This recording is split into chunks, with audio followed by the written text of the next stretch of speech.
Good afternoon, everyone, and a very warm welcome to today's webinar, the latest in our popular Inspiring Excellence series in partnership with Danske Bank. Delighted to have you all here with us today as we continue to bring stories from some truly inspirational leaders and innovators. Today, we're delighted to introduce Oonagh O'Hagan, a dynamic force in the world of business and entrepreneurship. Oonagh is the owner and managing director of the highly successful Meagher's Pharmacy Group. Under her leadership, Meagher's has grown from a single pharmacy into a thriving group of 10 physical locations in Dublin, as well as a hugely successful online store serving customers in over 70 countries around the globe. But Oonagh's story doesn't stop at business growth and global expansion. Oonagh has cultivated an entrepreneurial mindset, fostering a company culture at Meagher's Pharmacy, which is repeatedly recognised as one of Ireland's great places to work, consistently ranked in the top 30. This speaks volumes about the ethos that she has created. Her approach to attracting and retaining top talent is something we'll get a glimpse into today.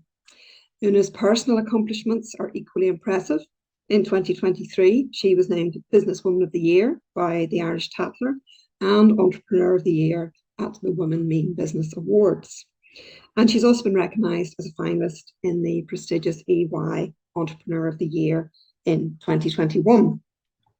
Beyond these accolades, Oonagh is deeply committed to supporting other women in business. She is a lead entrepreneur on the Going for Growth programme, which mentors and empowers Irish female entrepreneurs to scale and grow their own business. Her passion for promoting female leadership in business aligns really well with the values of this Inspiring Excellence series. So during today's session, Oonagh will not only share her journey, but will offer invaluable insights into what it takes to foster a strong, resilient business culture. You'll hear firsthand how Meagher's has achieved recognition not only for its commercial success, but as a leader in employee engagement. We'll put your questions to Oonagh after her talk, and always keen to have your input. So you can enter any questions you may have into the Q&A box at the bottom of your screen at any stage. That's open, and we'll put them to Oonagh at the end of the session. So just before we get started, a little plug. You may have noticed on our social channels, we had a new post out this morning as we issue a sneak peek at the destination for next year's overseas conference. So if you haven't already seen it, please do take a look. I think you'll agree it looks absolutely amazing. Looking forward to that. So before I hand over to Oonagh, I'd just like to acknowledge the important partnership with Danske Bank, which allows us to bring this series of international, highly acclaimed speakers to members at no cost. Danske Bank has been an important partner for us for many, many years, and they've been with us all the way as we've built a strong audience of members for these virtual events. So I'll just ask Fiona King, who's the Corporate Banking Manager with Danske Bank, to give a short welcome on behalf of our sponsor. Fiona. Hi, good afternoon, everyone. Thanks, Gillian. My name's Fiona King, Corporate Banking Manager at Danske, and I'm delighted to welcome you to this Inspiring Excellence webinar with Oonagh O'Hagan. Today's speaker and webinar dovetails nicely with the theme of entrepreneurship, which Paul was so passionate about, and Gillian's theme for this year around attracting and retaining talent. Oonagh has an incredible story. She's a successful entrepreneur, speaker, and thought leader. She's someone I personally follow online from both a business and a wellness perspective, and I'm delighted to have the opportunity to listen to her speak to us this afternoon. Danske Bank was recently awarded the prestigious Gold Diversity Mark, and as a committee member of the Danske Gender Diversity Network, it's of particular significance that I get to introduce such a hugely successful business leader who also happens to be female.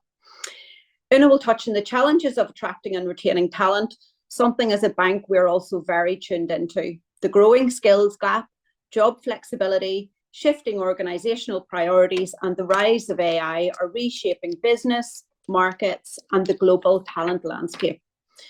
Attracting and retaining talent is a challenge we all face, and I'm sure I speak for all of us when I say that we're all looking forward to hearing Oonagh's observations and thoughts. Oonagh, it gives me great pleasure to hand over to you. Thank you, and I hope you all enjoy this episode.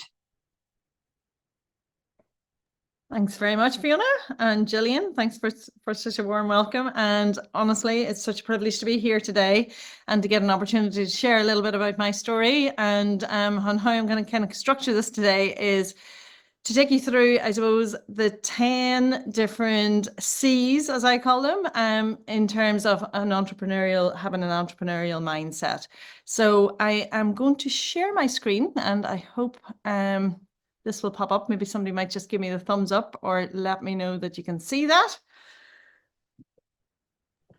Yeah, all good. Yeah, all good. Yeah. Okay. And then I'll touch a little bit, as both ladies said, just maybe a little bit on this, what I believe is the secret to our success, which is absolutely, without question, our people. So, and then we can have hopefully some time for questions and answers at the end. So, where did this all begin? Well, to be honest with you, it's been a bit of a wild journey that I've been on. And I think Gillian said it at the beginning, you know, we started out as a very traditional pharmacy business, one store in the heart of Dublin for Meagher's Pharmacy. And to go from one traditional pharmacy to having a global business now where we are shipping to 70 odd countries all over the world and have some of our most loyal customers in San Francisco or in South America is just absolutely so strange. So we've really adapted, I guess, a traditional pharmacy business to very much a digital world. And it's a very exciting space to be in. And it has certainly broadened, I suppose, my mindset on how there is so much opportunity for business, not just here in your own local locality, but actually digitally in the global world as well. So let me take you through, I suppose, a little bit about my story. So this is where it all began. This is Meagher's Pharmacy on Baggot Street. It was established in 1921 by a lady called Adeline Meagher, and it was a family-run pharmacy. And I first encountered Meagher's whenever I actually was a student. So I come from Tyrone, but I came to Dublin to study pharmacy in Trinity. And I happened to live not too far from this pharmacy, just off Baggot Street. And I used to pop into this pharmacy for all my bits, you know, my tweezers and my, you know, bits and pieces that I would be using day to day. And in third year in pharmacy, we were told to go and ask a pharmacist to become our tutor. So at the end of the 4-year degree at that stage, the 5th year was spent actually out in community where you'd work hand in hand with the tutor pharmacist, the tricks of the trade, I guess, the application of it, and then you would sit your professional exam and then qualify. It's different now today. It's a 5-year integrated master's program, but at that time it was a 4-year plus a year internship. So I happened always to be coming into Meagher's. So I went in that day and I asked Pierce, would he be my tutor? And it was a bit strange. It was like asking a 60-year-old out on a date, as a young girl, whatever. But thankfully he said yes. And from the minute I crossed, I'd say, the threshold of this pharmacy as an employee, I really dreamt of owning it one day. There's just something about Meagher's and Baggot Street. It is absolutely steeped in history and heritage. They used to live above it, the family, and they did a huge amount of outreach into the local community, which was something that really I felt really set it apart from any other pharmacy that I'd ever encountered before. It made a huge impact in the local community. So every day I would, dream of owning this. And to be honest with you, it was at the very end of, I suppose it was my last day really of that internship. I didn't want to leave. I was bawling crying and he didn't know really how to handle a bawling crying young 20-year-old. But I asked him that day, I suppose I plucked up the courage really to ask him the question that I wanted to ask him through my whole year there, which was, if you're ever selling this pharmacy, will you let me know? And he promised that he would let me know. Really to get me to stop crying and get me out the door, to be honest with you. But he promised he would let me know. And I kept in contact with him then for the next few years. Anytime I was passing the door, I'd always pop in to see him and we'd have the chats. And 4 years later, I got a call. He was thinking of selling it. He was actually looking to go back and do law himself. That was always his dream. And he wanted to sell it, and he'd been given an offer by a multinational, but he really actually wanted to keep it into Irish hands. And I was ecstatic on the phone, as you can imagine. And but then he told me clearly what the multinational had offered him, which was 2 million Irish punts at the time. That's how long we're going back here now. So, but to be honest with you, that didn't kind of faze me at all. I think my words were, that's no bother, without even thinking too much about it. And that brings me on to, I suppose, my first C of an entrepreneurial mindset, which is absolutely courage. I think you've got to be really brave to be an entrepreneur. And I think you tend to step up and step into opportunities and grab them with both hands. You really do tend to, well, I certainly spend a lot of time outside of my comfort zone trying to figure out how to do things after I've kind of nearly volunteered to do them, if that makes sense. And I think that comes down to really having inner confidence in yourself. And it's something definitely that I feel like I've got from my mum. And I am very acutely aware that not all women might have that setting up in business. And that is actually why I do a lot of work that I do with Going for Growth, to really encourage women to back themselves and have that inner confidence. So in 2001, my dream came true and I became the proud owner of Meagher's Pharmacy. And very quickly, over the next number of years, I set about really expanding that business. Within the first year, our turnover had nearly doubled in size, and that gave me huge confidence to be able to actually go again, to be honest.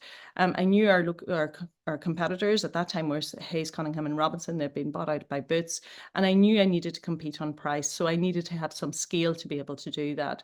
So over the next 7 years, I went on a journey of acquisition and setting up greenfield sites. I never changed the name of the pharmacy because I really felt that the Meagher's name held a lot of, I suppose, credibility and trust in the brand. And so I have kept that name to this day because I firmly believe it's part of my story. And I'm really proud that Pierce has allowed me to actually hold on to the name. So turnover was growing, profits was growing, and everything was going pretty well. Yeah, sure. Like, what really could go wrong? Well, unfortunately, as we know, then the financial crisis actually happened in 2008. But at that whole stage, I think we were really, really clear on our vision. We knew what it was that we wanted to do. We had huge clarity. And I think as an entrepreneur, that brings me on to the second C. You have to be really clear on what where you're going towards, I guess, in what direction, and really the reason why. That clarity is really, really important. It's something I work on very, very, I think it's my number one role in the business as a leader, really, to be really clear on the vision and to be able to articulate that to your team. So 2008, unfortunately, the financial crisis hit. And, you know, at that time, for anybody who was around at that time in business, you'll all remember customer sentiment fell through the floor, spending ceased. And for us in the pharmacy business, the IMF rolled into town here in the south, and they questioned public spending. And every sector was looked at. And in healthcare, really, when it came to pharmacy, they looked at how our business was paid for the service it provided. And they really rejigged all of the state schemes, prescription schemes. And unfortunately for me, what the cuts that they implemented meant that there was a 38% reduction in our profits with 21 days notice. So 500,000 euros at the time was wiped off our bottom line with 21 days notice. Now, at that time, I had a team of 60 people, and many of them had partners who were working in financial services and the banks and, you know, solicitors firms and so on and so forth. And they had all been let go because so many businesses were either doing huge pay cuts or they were actually really consolidating their workforce. And so many of my team members were coming to me at that time before these cuts were announced saying, is everything going to be okay for us here? I am now the sole breadwinner in my family. So I felt the weight, I suppose, their weight on my shoulders, as well as clearly our business being under serious financial pressure. There was absolutely no way that we could have continued, I suppose, with those 6 stores at that time, being leveraged as we were with high rents, holding on to 60 people. There had to be something really fundamentally changed within the business to be able to survive. It was a time of really adapt or die, to be honest. And that comes to the next C that I firmly believe as an entrepreneur. You have to be really, really committed. You have to really believe in your business, and you have to really believe, particularly when the chips are down and when you're backed into a corner, that you will do absolutely anything to find a way in order to, change the business, pivot, adapt, whatever you've got to do in order to survive. And I think as entrepreneurs, we treat our business as if it's a child, really, a baby, and we want to nurture it and see the best of it in the good times. But whenever things go wrong and crisis hits, we will do absolutely anything we have to do in order to make that survive. And that's the situation I guess I find myself in. And despite all of my colleagues in pharmacy laying lots of people off and doing massive pay cuts, I knew there had to be a new way. I knew there had to be a different way to do that. I didn't want to do that to my team because they were just so loyal to me in that short space of time as we grew over that 7 years. So what did I do? Well, definitely the biggest learning out of all of this at the time was all my eggs were in one basket. There's no question about that. Unfortunately, at that time, my business, I suppose any pharmacy business is two businesses under one roof, a dispensary business and a retail business. And at that time, 80% of my business was actually in the dispensary and 20% was retail. And the unfortunate thing about that is that 80% of my business was in the basket controlled by the HSE. And I guess I learned a very valuable lesson back then in terms of not having all your eggs in one basket and certainly not in a basket that you can't control. And so from that day on, really, I have learned to diversify the business. Diversify it in terms of locations, diversify it in terms of, the different product mix that we have, and certainly diversify it in terms of bricks and mortar and online as well, which I'll come on to in a second.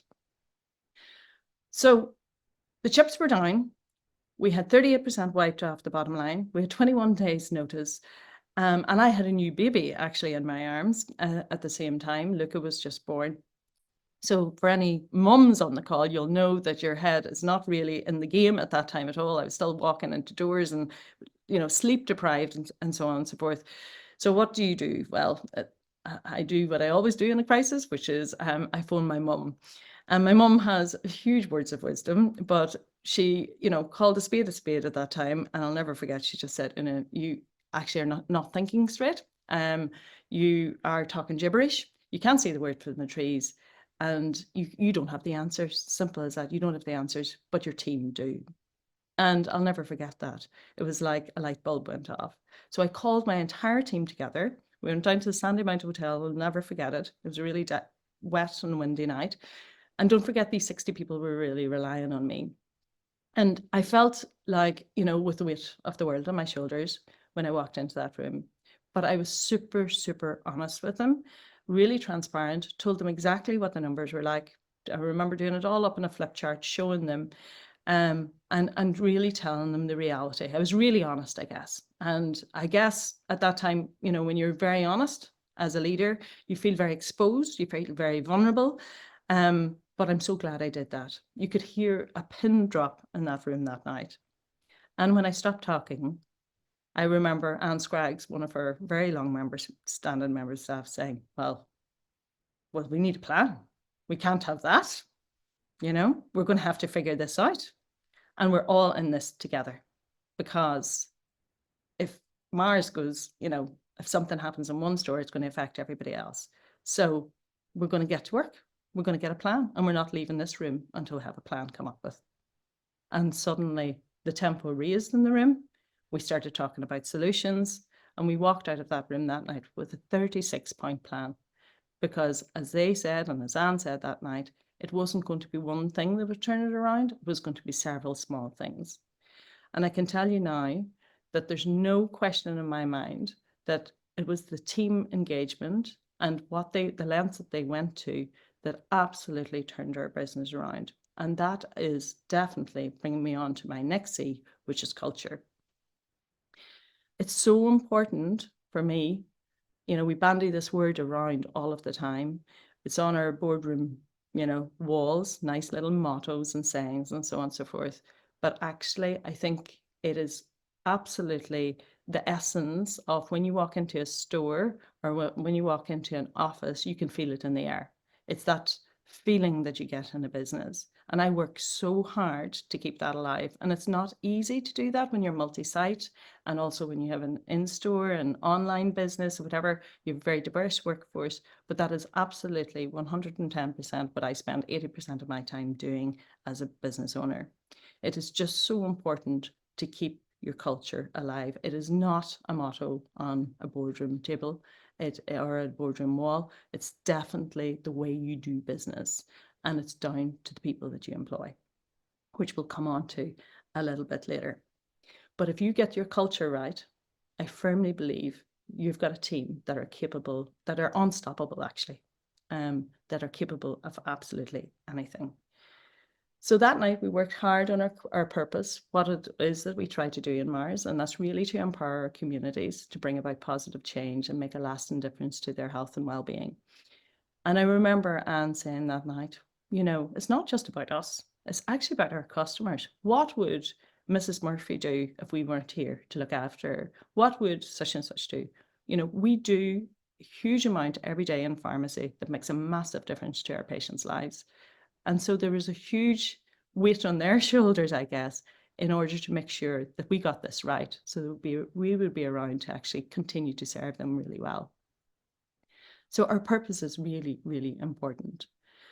So we had this real brainwave, I suppose, that night. Was we weren't too sure exactly what we needed to do, you know, to serve our customers differently, because we knew it was going to be differently. So we thought, well, why don't we ask them? That seemed like a good idea. So what we did was we basically went for the next 2 weeks and we surveyed every single customer. And I'm talking about old clipboards, surveyed. We came up with the questions that night. We asked them, what is it you'd like from us? We need to change. There's lots of cuts coming in and we need to change as a business. How can we serve you better? We did it through customer focus groups where we brought some of our best customers together into a room and we asked them and we were honest with them as well. So suddenly we had our customers invested in this as well. We reached out on our M Plus program, which is our like a loyalty program, and we asked them through text, through email to fill in a survey, and we collated all of that information. And the resounding thing that we heard back from people is that actually Mars is a place that I come to, not when I'm sick. Yeah, I come to get my prescription and everything, but actually we come to you in order to stay well. That came up time and time again. Didn't matter what store it was, but that was the number one takeaway that we learned from that customer engagement. So we decided that we were going to change our strategy, that we were going to move the conversation away from sickness and actually towards health. Sometimes we forget in pharmacy that we're actually working in the healthcare system as opposed to a sick care system. And so we decided that we were going to become their partner, our customer's partner, in their journey towards health. And really, that all comes down to one thing, and that is connection. Connecting with our customers, letting them know that we care, that we're here for them, and connecting with our team as well, so that they're invested in their customers' health journey as well. And so we decided that we would be the pharmacy of choice in order to help educate customers on what it was that was going on in their body, whether it be to do with female hormone health, whether it be to do with immunity, whether it be to do with their cardiac problems. We would actually explain what was going on in their body so that we could inform them a little bit better and they could make much more informed decisions. And we set upon changing our entire strategy to do with wellness rather than just focusing on prescriptions coming in and handing out prescriptions. And so we took this entire proactive approach to healthcare. And what that meant was we suddenly realized, as if we didn't realize this before, but we became acutely aware that actually we're just one tiny little cog in a big healthcare ecosystem. And unless we work really closely with the other people in that ecosystem, then the patient is not served to the best. And what we've really found is that I suppose the healthcare system is completely broken and completely fragmented. And often the patient is the person left confused and frustrated in the middle of everything. So we started working really closely with GPs, with consultants, with dietitians, physios, nutritionists, you name it, we started working with them to keep the patient at the centre of care, and that we would be not moving in on anybody's patch, but that we would be collaborating with other people so to bring it all together. So we knew what we were the experts in, which is obviously medication and handing out prescriptions, and certainly this whole proactive approach to education, where we could really play a huge role. But when it came to maybe screening for certain ailments, whether that be liver screening or diabetic screening, we knew we had to work with other people in order to serve the customer better. So over the next few years, we really focused on collaboration with other healthcare professionals, with GPs.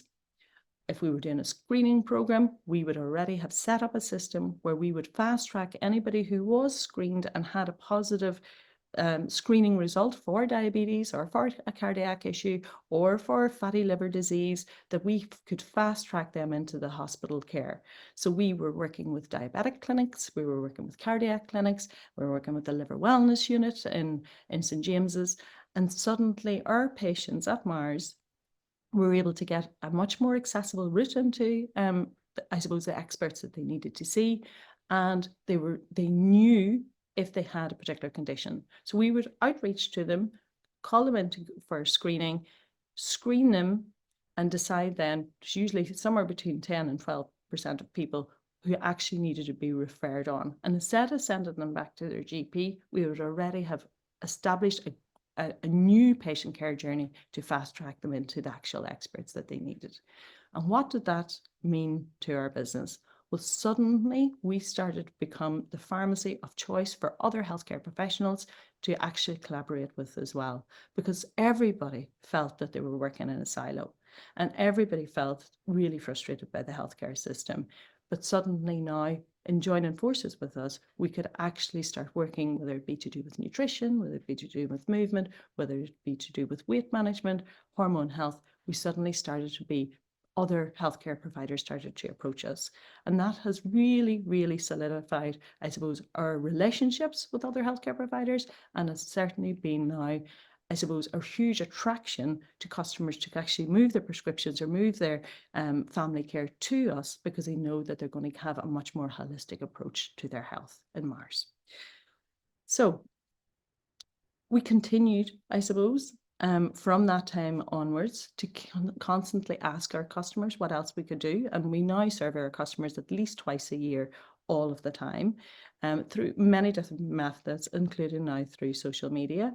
And in 2012, maybe 2013 particularly, we had a resounding number of customers who were saying to us that they really wanted us to provide a click and collect model. So at that time, we had, I suppose, in our stores, around our stores, we had a lot of office areas and a lot of office customers who were just time poor. So they might only have an hour at lunchtime to go and get something to eat, queue for a sandwich, queue for a coffee, and then queue again for a prescription. So it just wasn't a great customer experience. And so we had a lot of people asking, could you not just do click and collect? And as a result, we would know you have the product, we could pay for it online, and then we'd just come in, say our name, and collect it, whether it be our prescription or whether it be, your vitamin D or paracetamol or whatever. So we decided that we would venture into this world of online, not knowing again what we were getting into. And I suppose that brings me to my next C, which is definitely curiosity. I think entrepreneurs have a very curious mind. I certainly have a very curious mind. And I think that leads to innovation, really. So when we set up our online store, we set it up really to serve our customers for that problem, and really for a click and collect model. But we knew that in order to advertise that service, we would have to do it, we'd have to market it. And we didn't have the budgets at that time to do radio campaigns or TV campaigns or anything like that. So we took to social media to tell that story. And when we started doing doing that, what we found very quickly is that customers who were maybe in Donegal or in Kerry started to engage with us on social and started to look for the services that we were providing or the products that we were providing, despite the fact that they probably could have got 9 out of 10 of those products in their local pharmacy. But because we were telling our story and explaining, possibly the benefits of taking a vitamin D supplement if you were deficient, people really felt connected to the brand and as a result wanted to purchase from us. So very quickly, we actually turned the online click and collect service into a fully transactional website service. And as a result of that, and this is 10 years ago, it'll be our 10th anniversary online in 2 weeks' time, believe it or not. So we were probably the second pharmacy in Ireland to do this. And lots of people told me I was absolutely mad and who would actually buy for an online pharmacy when there's a pharmacy in every street corner in Ireland. And I have to say, I did listen to a lot of that for a while, but I did it anyway. And the reason I did do it is because our customers were telling us that they would purchase. And this is a service that they wanted. But at that time, there was only us and one other pharmacy. There was no Boots online in Ireland, no Lloyd's online in Ireland. And so really we were navigating it in a space which was very, very different and very, very new. But we stuck with it and we grew organically for the first number of years. And we really did invest in it. Every time we asked our customers, how was the service? How could we improve it? And we really set about, I suppose, digitizing anything that we could digitize, automating a lot of it, using AI when it was only just, not even a buzzword back then, really to try and streamline everything online so that it could be a very seamless project. We made lots of mistakes. We burnt a lot of cash. But what we did do is we got a lot of learnings. So by the time that COVID hit, we were well set up and we were ready to scale. We had made all of the mistakes. We had invested in the team and we had invested in the technology as well. So when COVID actually hit, we just adapted our whole entire business model and we decided that to keep our customers safe, we would ask them to stay at home and we would come to you. And to keep our team safe, this before we had the screens and this, the masks and everything, we were diverting all of our customers to try and shop online instead. So a lot of our team moved from stores into online and moved on to a helpline for our customers so that we could figure out what our customers actually needed. And interesting, that helpline told us a lot about what patients were looking for and what our customers were looking for. So obviously everybody was trying to really make sure that they didn't get COVID and protect their family and themselves personally. So we've seen a huge surge in immune supporting products. That was the first thing. But what we also found out was that a lot of people wanted really to look after their loved ones. If they were inquiring really for bespoke packages that they could send to their loved ones that might have been in London, maybe nursing in Dubai, maybe over in the States, whatever. Their family members couldn't come home, but they wanted to make sure, A, that they were looked after, that they were getting their vitamin D and everything that they needed as well. And they wanted to show that they were thinking about them and they could care for them. And so in that time, there were weeks, which was really heartwarming to see, that over 80% of our online orders were going to a different address. So people were purchasing for other people, which was really heartwarming. And definitely COVID allowed us not only to scale, but to get off the island, because suddenly now our Irish customers were purchasing products for their family members outside of Ireland. We're sending those to them. Their family members then got a touch of our brand. How that package was received, and we put a lot of focus into the packaging and just the look and the feel of their order, because we really want to bring a smile to people's faces. And as a result of that, they repurchased, and they have continued to repurchase ever since. And they have continued to tell their friends and family, whether that be in London or New York or in San Francisco, about us. And we have picked up a huge amount of customers on the back of that. So now we're shipping to 70 odd countries all over the world, and that continues to grow at double-digit growth. But also what COVID allowed us to do was we were able to go through a period of very fast digital transformation. Up until COVID hit, in Ireland, in the south of Ireland anyway, every prescription was in a paper form, and customers would come in to get their prescription, hand in a prescription, we'd dispense that. But because all of the doctors were closed. The HSE had to innovate and had to digitise prescriptions. So suddenly we now could accept digital prescriptions from our doctors and from hospitals, and we could dispense that prescription and send that out through our logistics partner in, I suppose, an identifiable package to fast track that. So we were able to work with our logistics partners to be able to create a code on the packages that had a medicine in it in order to actually fast track that. So our customers could stay at home, get their prescriptions as well. But what we learned from the helpline was that a lot of our customers were really lonely and they weren't too sure, I suppose, how to use new medicines and so on and so forth. So what we decided to do was to actually set up a digital pharmacist service. So we were the first person in Ireland, our first team in Ireland to do this, and it allowed us as pharmacists to engage with our customers whilst they were in their home, and we could talk to them and explain what we would normally do day to day at the counter, but keeping them safe, and they could fully engage. And guess what? They weren't lonely any longer. And from that, we were able to then also work in collaboration with lots of people who we had already been working with on the proactive healthcare and on the screening to actually bring their services to our customers. So we were able to establish an online doctor service, an online physiotherapist service, an online nutritionist, an online podiatrist, who even knew that you would get your toes looked at online.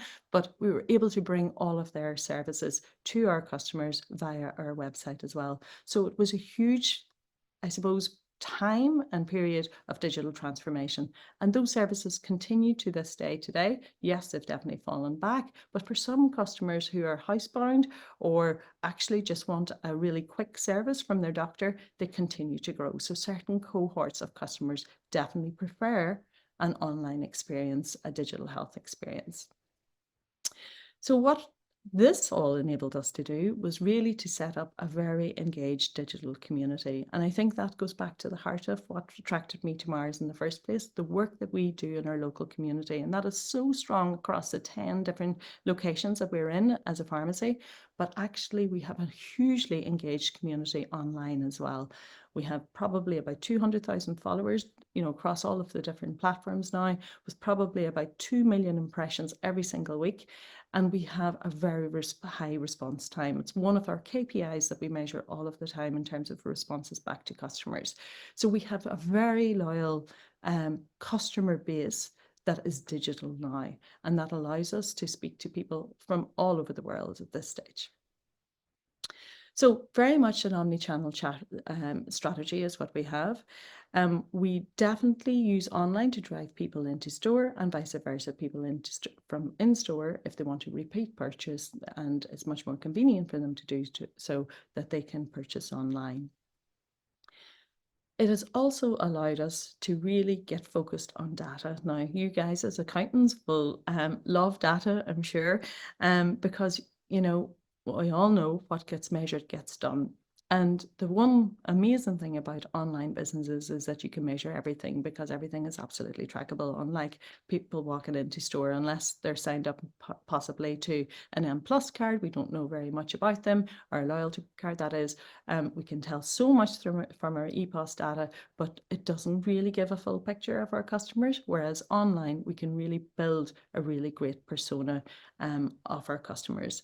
And all of that data, and sometimes there's far too much data, as you all well know, it's really sifting through it to get the most important data so that you can make proper business decisions. But it does allow you to really help and enhance your critical thinking. And I think that is another C that is really, really important for me as an entrepreneur, to use the information that we have to make better decisions for our business. And certainly online has enabled us to, I suppose, develop out key personas for our customers that we are able to really figure out how do we serve our customers better. It's allowed us to develop different brands, different categories within Mars, and it has also, believe it or not, allowed us to actually be very strategic about our expansion. So the last 4 stores that we have established, whether those be greenfield sites where we've set up a pharmacy from scratch or we've acquired a business, are areas really where we have had a high customer penetration already. Communities that we knew that we had a lot of customers that weren't being served particularly well with maybe the pharmacies that were already in them, and also that had a high average transaction value. So it has enabled us to, I suppose, be a lot more strategic about where we set up, and also be much more diversified as well. So I just wanted to talk now just about a little bit about our team. As I said at the beginning, there's no question that our team at Meagher are really the true success of our business.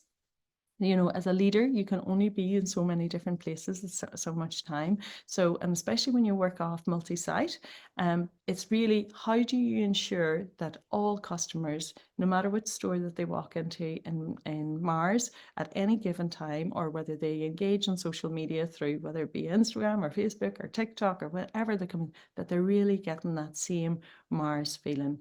And really, for me, it is really down to our people, and about, I guess, recruiting the right people, people who are committed to the brand, and people who absolutely would treat any customer, whatever age or demographic that they are, just like I would treat them.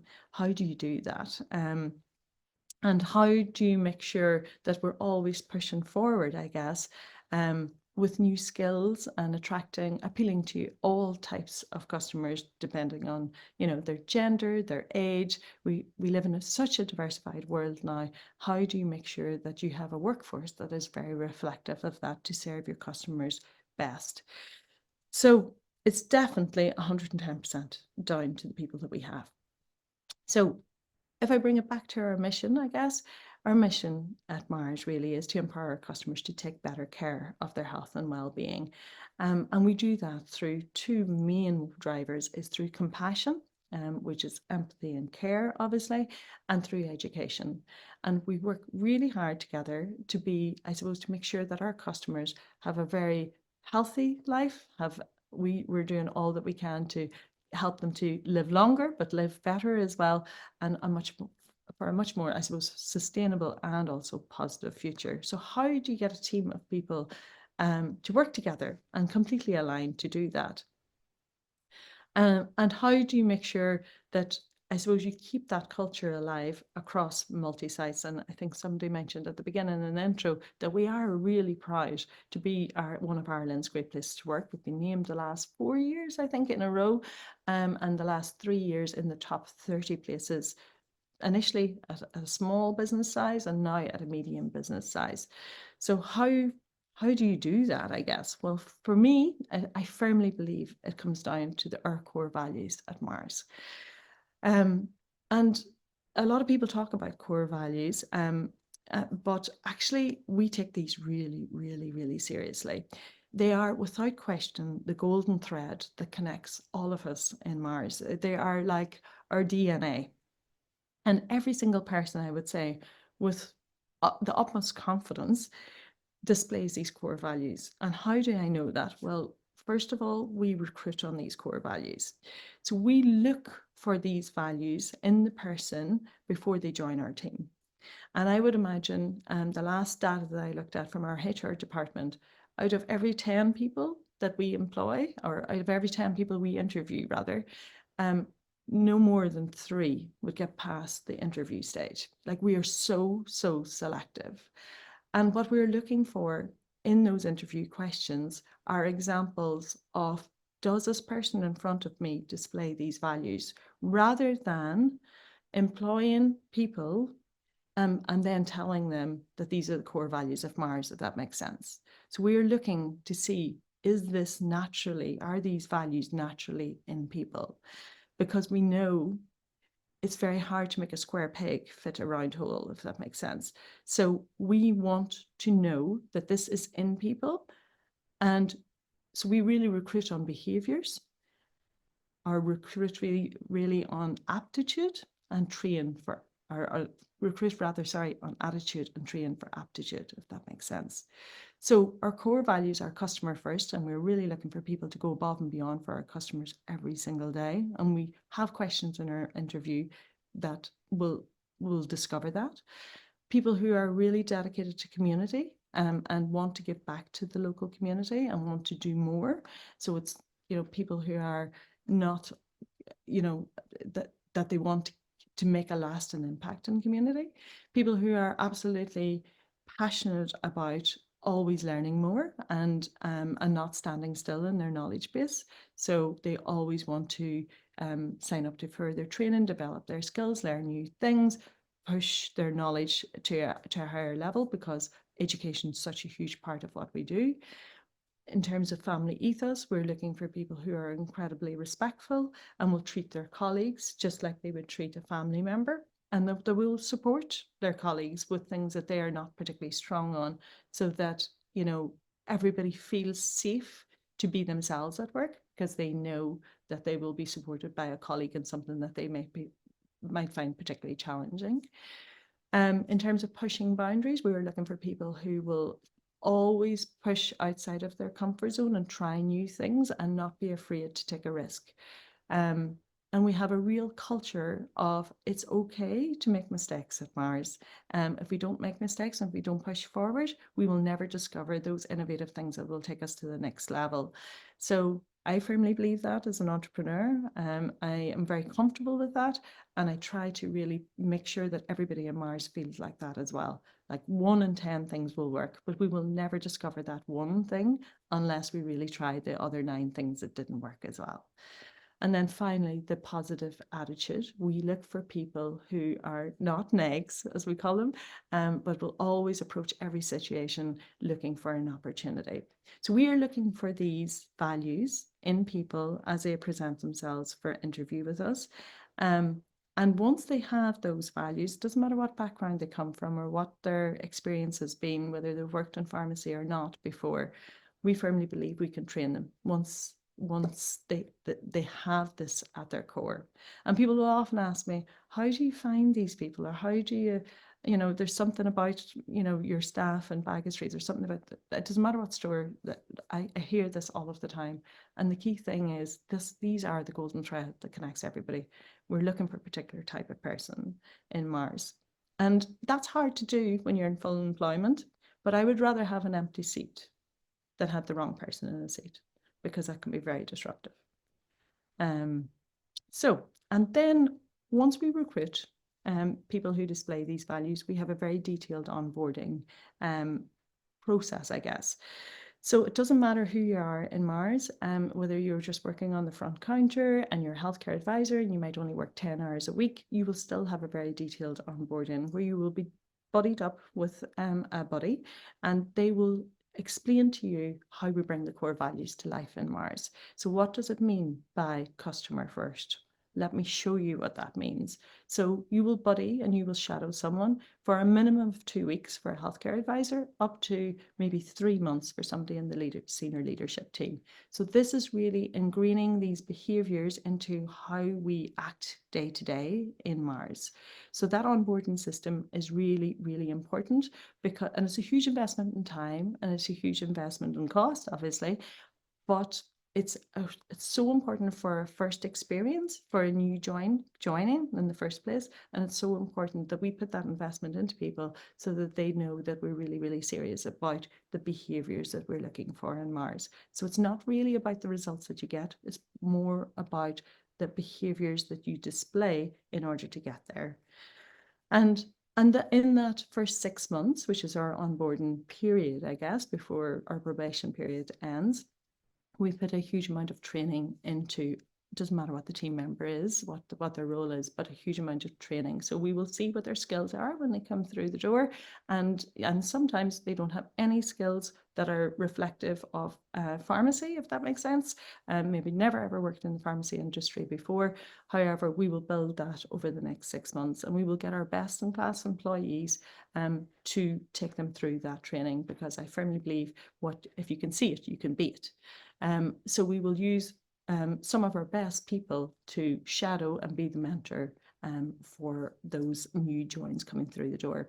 And then we use our engagement process. So we have a very detailed engagement check-in process where we're recognizing, and we always call out the behaviors, the values rather than the performance. And we will within that 6 months, make a call on anybody who has a red flag and is just not displaying those. Because again, if we're serious about it, one bad apple can really spoil a whole bunch, and we call it very quickly. And anybody who is displaying any real, I suppose, negative, who are not aligned to those values, we just don't let them pass the probation period. And we have said goodbye to some incredibly high performers in that time.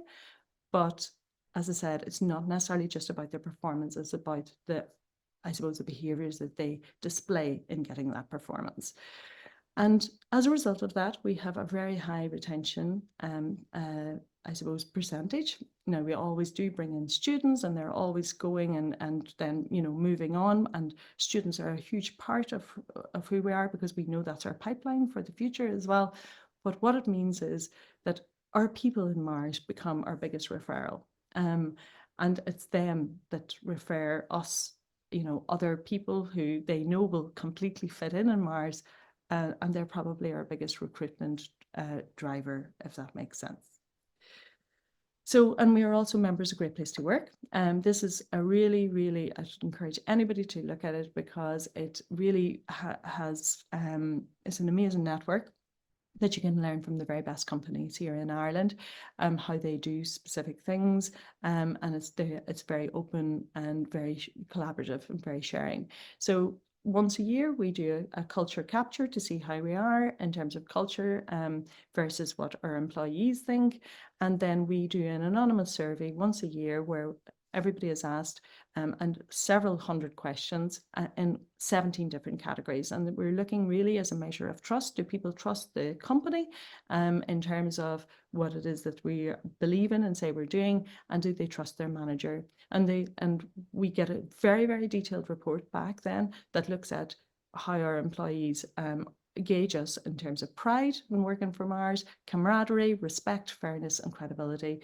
And we get a report on 17 key categories, which then give us the insights in terms of, well, how well we're doing in certain areas and what we really need to focus on. And it's very detailed in that it will even identify particular stores that might be off, or particular levels of management that might be off. And that enables us then to really hone in, our focus on where we're not performing particularly well, to make, strides of real improvement. And we've gone on a journey, really. Whenever we started, we were at 72% trust score in Mars in 2020. And now, last year, our results will soon be in, and we're up at near the 80s. So we're now, recognised as one of Ireland's great places to work. And last year, we were nominated as well, or we won the award for Best Employer in Retail as well, which was a really, really, really proud moment. And I think that brings me on to my last C, really, which is actually communication. There's no question that communication is at the core of everything. And I think, to be honest with you, it's really vital as leaders, I think, particularly when there's so much remote working still happening. And as I said, we're multi-site as well. It's very difficult to get a message out or to communicate with everybody, be that depending on their age, depending on, how they engage and how they consume their information. Some people prefer videos, other people prefer, an email, other people prefer a text message or a WhatsApp message, whatever. It's very hard to get a message that resonates with everybody, that everybody, knows what it is that we're about, and also then to get the messages from them back up as well. So you have to work really, really hard at this. And I think even harder since COVID as well. But it's worth the effort. The communication is worth the effort. And I don't think as leaders we can ever over communicate. So Peter Drucker said, and this always sits true with me, that culture eats strategy for breakfast. And I absolutely 110% couldn't agree more with that, because once you have a really strong culture, you can do anything. You've got a team that really, really care and will absolutely do anything to make sure that they get the result that that we want to get. There is no point having a strategy or a strategic document if you haven't got the team really engaged to actually drive that and to implement that. But I suppose my own insight in the whole thing is really, no matter what Peter says, what I would definitely say after the 20 odd years that I've been in this business is that without question, it's our people that are our power. You know, I think our job as leaders, and certainly I take it very seriously as a leader in our business, is to keep that culture alive, you know, to select the right people that have the right attitude, that display the right core values of your business, to select them and to select people that are better than us and not to be afraid if there's people better than us. And then to train them well so that they have the skills that they need to do their job and that they're enabled and that they feel engaged, have a really in-depth, I suppose, engagement process that you can listen to them, hear their views, and then unleash their potential, really. Allow them to be the best that they can be, allow them to be themselves at work, allow them to know that you trust them, allow them to know that they work in a trusted environment so that they can bring the very best bit to work. And then as a result of that, I think you will get, I would say, step out of their way then and let them shine, let them shine. And that, I think, will take your business definitely from wherever it is at today to the next level. There's no question in that. And whatever crisis you're faced with, whether it be COVID or financial crisis or whatever the next crisis is going to be, you will have a team of people that will go through anything to make sure your business survives. So I will leave it at that. If anybody's any questions, I'm more than happy to answer any questions. And this is my LinkedIn details if anybody wants to reach out, you know, on LinkedIn instead and doesn't feel comfortable asking a question. Thanks very much.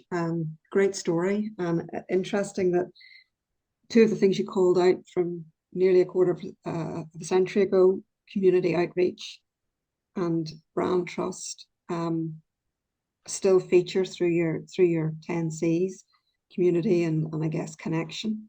Given the fast pace of change we have, you know, those clearly still really resonate and have been there as constants.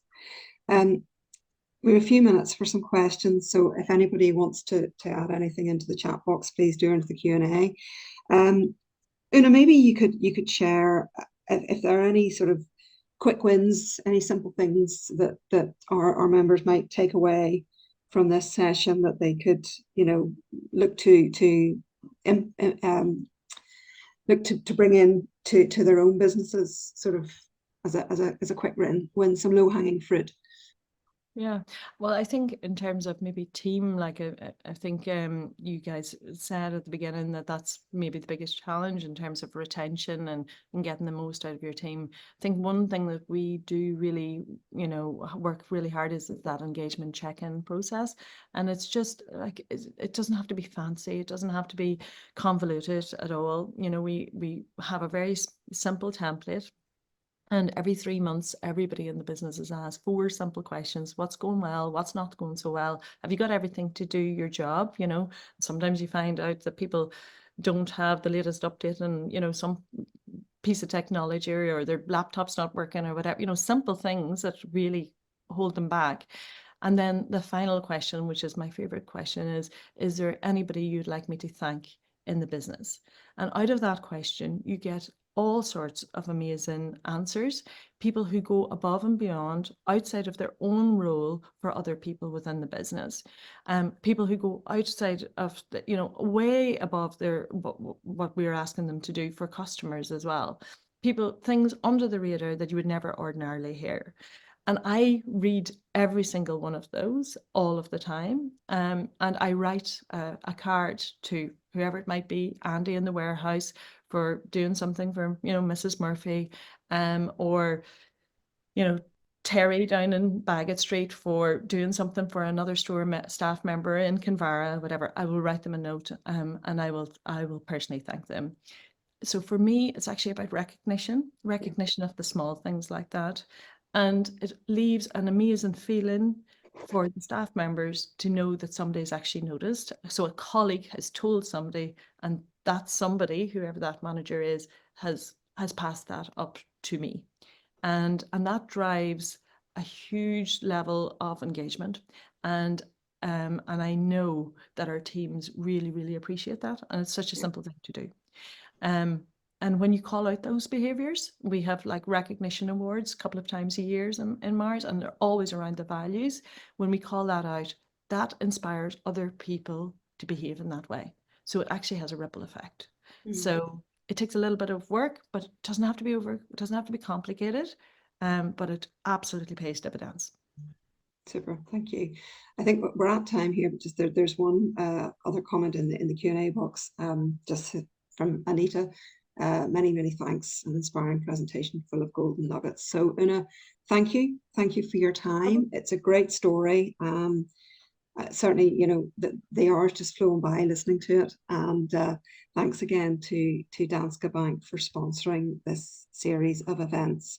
I'll let everybody go and enjoy the rest of your day. Thanks again. Thank you.